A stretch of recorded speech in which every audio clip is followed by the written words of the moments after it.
Waalaikumsalam warahmatullahi wabarakatuh.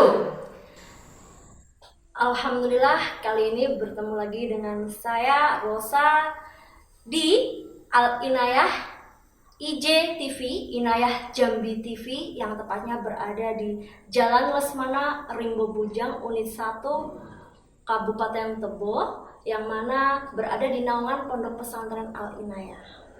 Kali ini kita bertemu lagi dengan ibu-ibu dari Majelis Taklim Al-Mubarakah. Alhamdulillah. Gimana kabarnya ibu-ibu? Alhamdulillah sehat. Puasa hari ini? Alhamdulillah puasa. Kali ini kita kedatangan Umi Al-Inayah yang sangat luar biasa. Beliau ini adalah seorang pengasuh Pondok Pesantren Al-Inayah yang berada di Rimbo Bujang, Kabupaten Tebo. Selain itu, beliau juga seorang anggota DPRD Kabupaten Tebo, Ketua Majelis Taklim Rimbo Bujang, dan seorang entrepreneur atau pengusaha yang sukses. Tepuk tangan buat beliau. Ngopi? Ngolah mikir, ngopeni hati bersama Umi Al-Inayah. Baik, untuk pembahasan kali ini tentang toharoh. Apa sih toharoh itu? Yang jelas toharoh adalah bersuci. Nah, suci ini dari hadas besar, dari hadas kecil, bagaimana menghilangkan najis, bagaimana menggunakan air yang suci, nanti akan dijelaskan oleh Umi secara terperinci. Monggo Umi, silakan. Terima kasih Ustazah Rosa. Assalamualaikum warahmatullahi wabarakatuh. Waalaikumsalam warahmatullahi wabarakatuh. Bismillahirrahmanirrahim. Alhamdulillahirabbil alamin. Wassalatu wassalamu ala asrofil anbiya'i wal mursalin wa ala alihi wa ashabihi rasulillahi ajmain. Amma ba'du. Bagaimana kabarnya ibu-ibu semuanya? Alhamdulillah sehat. Sehat selalu. Mudah-mudahan pada siang hari ini kita selalu diberi kesehatan, sehat walafiat, panjang umur bersama keluarga kita, diberi keistiqomahan. Amin Allahumma. Amin. Baik ibu-ibu, jadi kita siang hari ini kita akan membahas toharoh ya. Toharoh itu secara syara itu bersuci dari hadas besar dan hadas kecil. Sedangkan secara istilah yaitu membersihkan diri dari pakaian juga, badan juga, dan tempat dari najis dan dari hadas besar dan kecil ini. Jadi supaya kita bisa beribadah harus suci dari najis juga dari hadas besar dan kecil. Sedangkan ketika sholat tentunya kita harus suci dari hadas kecil, yaitu harus wudu. Nah ini. Sedangkan yang puasa kita harus suci dari hadas besar, yaitu kita harus bersih dari haid dan tidak juga junub ya. Nah, dan bersuci dari hadas kecil, nah ini dengan cara apa? Dengan cara berwudu. Nah ini, jadi ibu-ibu ketika sholat atau membaca Quran, ketika mungkin keluar sesuatu dari salah satu lubang dua ya, entah itu kentut atau apa, itu sudah batal wudunya, maka harus berwudu. Nah, sedangkan untuk bersuci dari hadas besar yaitu harus mandi dengan cara mandi wajib ya, maksudnya mandi wajib. Nah, supaya bersih dari hadas besar yaitu dari haid dan dari nifas atau jinabat atau yang lainnya.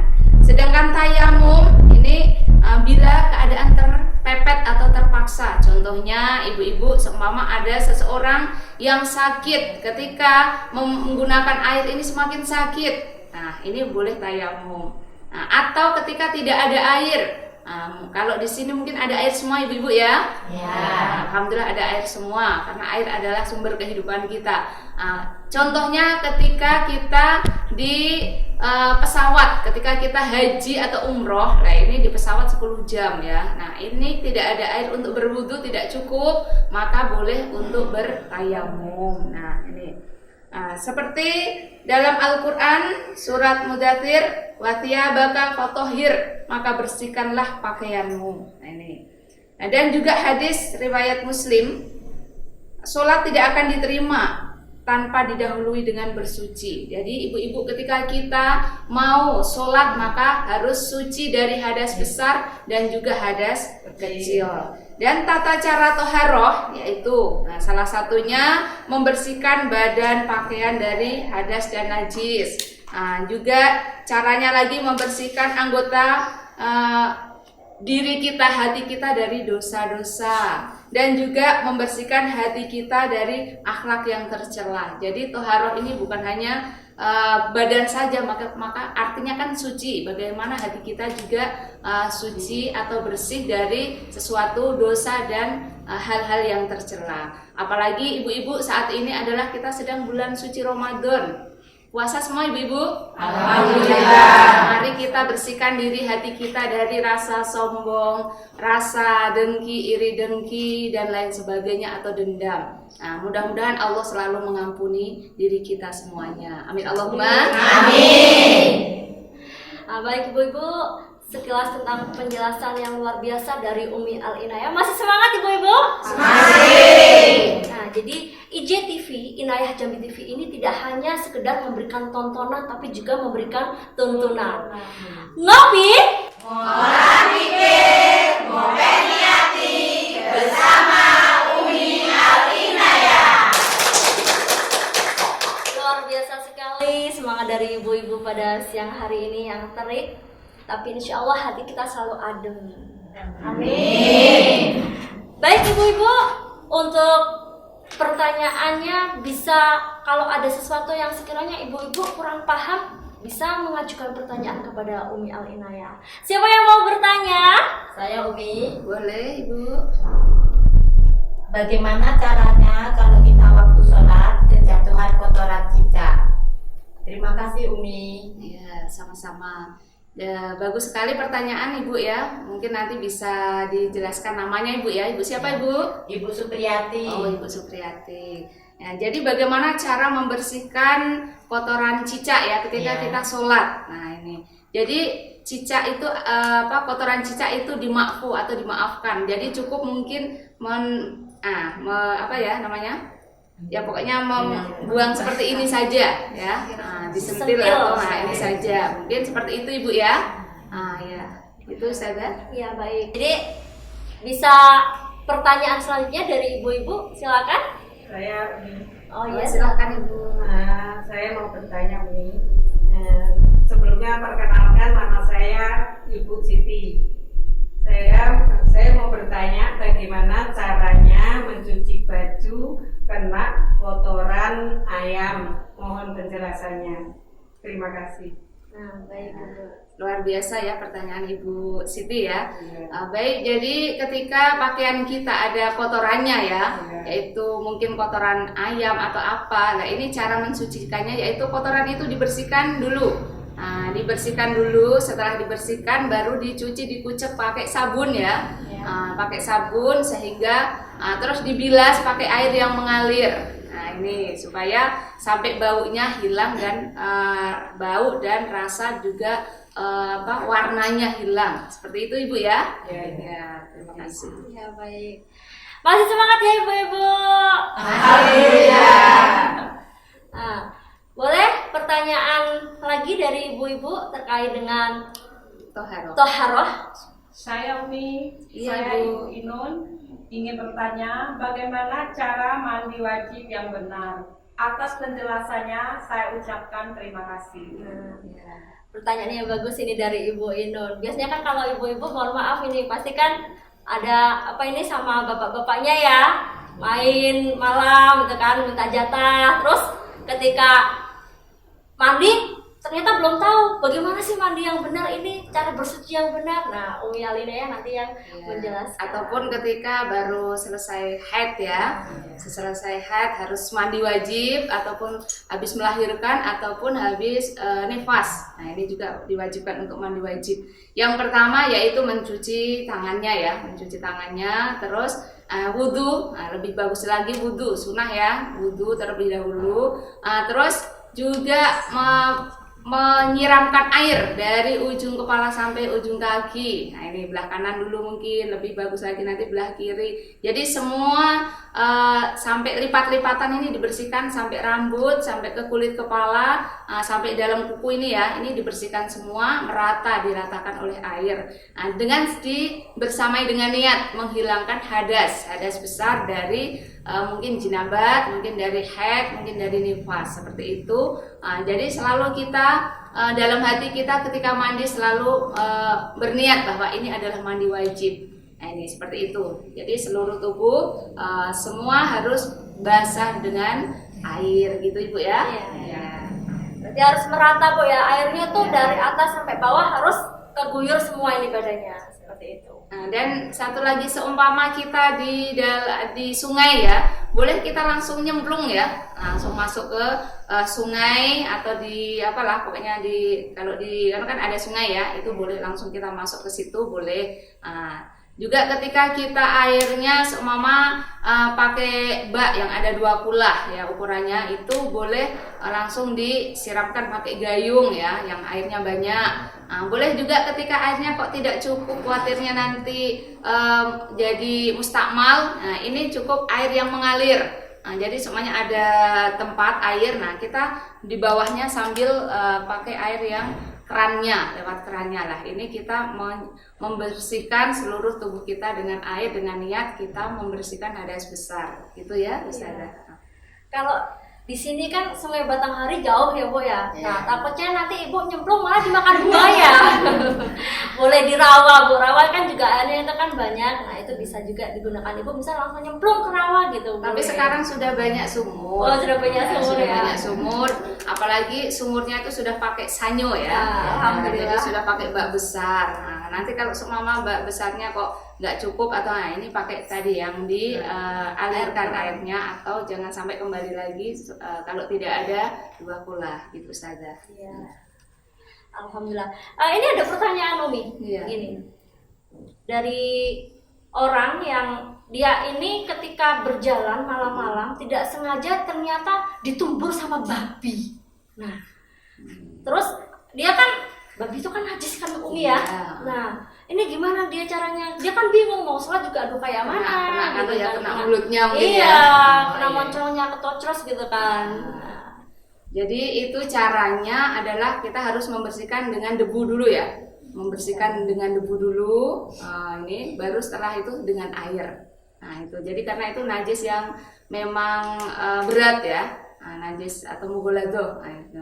Jadi harus membersihkan dengan debu dulu. Nah, setelah itu, atau mungkin ada tempat kita atau mungkin tempat makan atau apa ya, barang-barang kita yang mungkin dijilat dengan anjing ya. Nah ini juga harus dibersihkan dengan debu terlebih dahulu. Nah, setelah itu baru dicuci dengan air. Seperti itu Ustazah ya. Itu cukup sekali apa harus Sampai 7 kali ya. 7 kali ya? Sampai 7 kali kali ya Ibu-Ibu. Nah, iya. nanti kalau mohon maaf kalau kadang tempatnya misal dijilatin sama anjing sama juga dengan babi ya, najis Iya, juga. sama, iya. Iya, jadi harus dengan ada debunya. Iya, atau tanah ya. Tanah.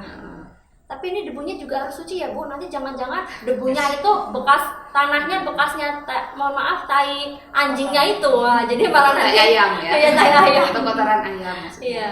Jadi yang untuk membersihkan tentunya harus yang bersih atau yang suci. Ya. Baik Umi, ya Allah keren sekali. Mas semangat ya Ibu-Ibu.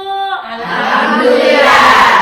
Nah, baik, untuk selanjutnya boleh mengajukan pertanyaan lagi Ibu-Ibu yang masih ada sesuatu yang mengganjal mungkin. Yel-yel dulu mungkin ya. Oh iya ya, biar lebih semangat lagi ya. Ngopi. Ngolah pikir, ngopen niati bersama Umi Al-Inayah. Luar biasa sekali dari Majelis Taklim Al-Mubarakah ini, semangatnya Masya Allah luar biasa. Boleh Bu, silakan yang mau bertanya, monggo. Saya Umi mau bertanya, Boleh. bagaimana caranya mensucikan air kencing anak yang berumur 1 bulan? Oh ya, bagus sekali ya Ustazah ya. Nah, jadi masih bayi, baru 1 bulan. Nah ini kencing ya. Biasanya kan ibu-ibu sukanya gendong anak ya. Baru kita sudah bersih atau anaknya tetangganya atau cucunya ya. Ternyata kencing cucu kita. Nah, ini yang bayi yang kita gendong kencing. Nah, ini caranya ketika kan ada beberapa pendapat dari imam ya, imam madhab. Nah, beberapa madhab, cuman yang kita ikuti adalah madhab Imam Syafi'i. Imam Syafi'i, ketika anak laki-laki ini sebenarnya suci air kencing sebelum meminum selain ASI. Cuman dengan cara membersihkan air ya, air yang suci dibersihkan saja. Nah, seperti itu. Nah, sedangkan kalau yang sudah minum atau makan selain ASI atau bayi perempuan itu hukumnya sudah seperti dewasa, yaitu memang harus dicuci ya, dicuci, dikucek, dikasih sabun, nah terus disiram pakai air yang mengalir. Nah seperti itu ibu ya. Nah ibu-ibu ini sepertinya sering menggendong bayi ya. Iya. Jadi memang sudah kita mayoritas ya kalau nggak punya anak kecil punya cucu ya. Luar biasa ya Ustazah. Ya, alhamdulillah. Baik, pertanyaan selanjutnya ada yang masih mengganjal? Oh, silakan Ibu. Maaf sebelumnya ya Mi, ini saya mau bertanya bagaimana cara mencuci pakaian dengan benar. Tolong penjelasannya Umi. Oh iya, luar biasa Ibu ya.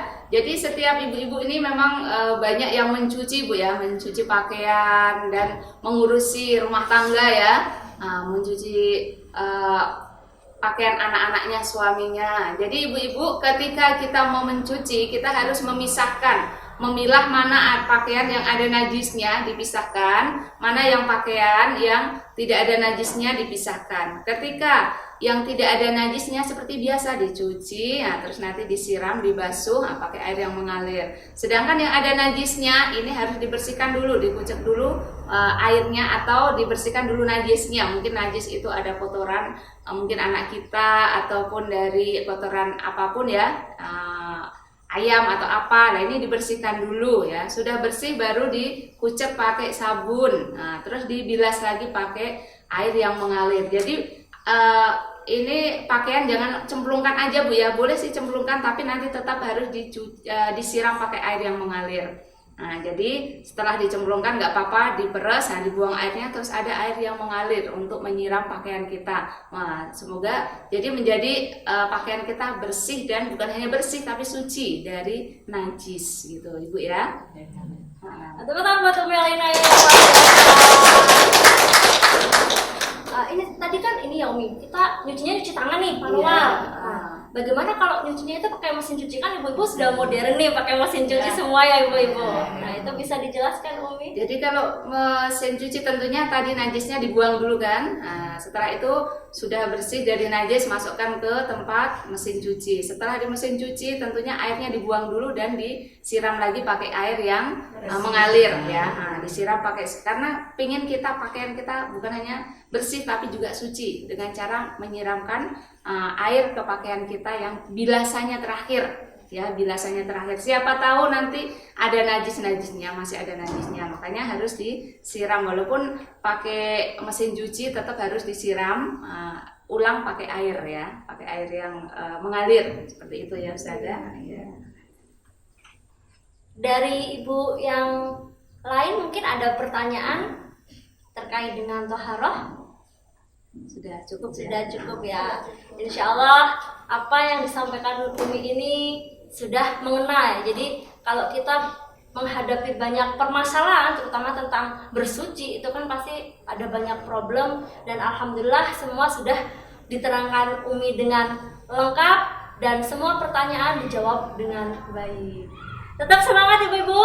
Alhamdulillah. Baik Ibu, terima kasih Umi atas sama-sama semua yang sudah disampaikan untuk materi yang luar biasa bab bersuci atau toharoh, dan juga sudah menjawab pertanyaan ibu-ibu yang luar biasa dari Majelis Taklim Al Mubarokah Rimbo Bujang Unit 1 Desa Perintis ya. Baik, sekali lagi kita yel-yel ngopi. Ngopeni hati bersama Umi Al Inayah. Baik, terima kasih. dengan pertemuan kita hari ini yang penuh dengan manfaat, penuh dengan barokah. Semoga kita semua selalu dalam lindungan Allah Subhanahu wa taala. Amin Allahumma. Amin. Umi, ada yang mau disampaikan lagi untuk pesannya yang terakhir mungkin? Ya, pesan kita untuk Bapak Ibu dimanapun Anda berada, khususnya juga ibu-ibu Majelis Ta'lim Al-Mubarakah, jaga kesehatan selalu, bulan suci Ramadan ini tetap selalu sehat, dan juga perbanyak amal ibadah kita, baik itu sholat sunnah, sholat tarawih ya, juga membaca Al-Quran. Sudah khatam apa belum ibu-ibu? Belum. Jadi banyak membaca Al-Quran, zikir kepada Allah, mengingat kepada Allah, sedekah. Karena apa? Akan dilipat gandakan oleh Allah ketika bulan suci Ramadan. Karena bulan suci Ramadan ini penuh dengan berkah ya. Ini jadi dan mohon maaf lahir batin kepada Bapak Ibu dimanapun berada. Jangan lupa selalu bahagia, selalu bersyukur atas nikmat Allah yang diberikan kepada kita semua, terutama nikmat iman, Islam, juga kesehatan. Amin Allahumma. Amin. Terima kasih Umi. Di sini saya sebagai pemandu acara di IJTV, Inayah Jambi TV, yang mana tidak hanya sekedar memberikan tontonan tapi juga tuntunan untuk kita semua. Terima kasih, mohon maaf apabila ada salah-salah kata. Saya akhiri, billahi taufik wal hidayah, waridha wal inayah. Wassalamualaikum warahmatullahi wabarakatuh. Waalaikumsalam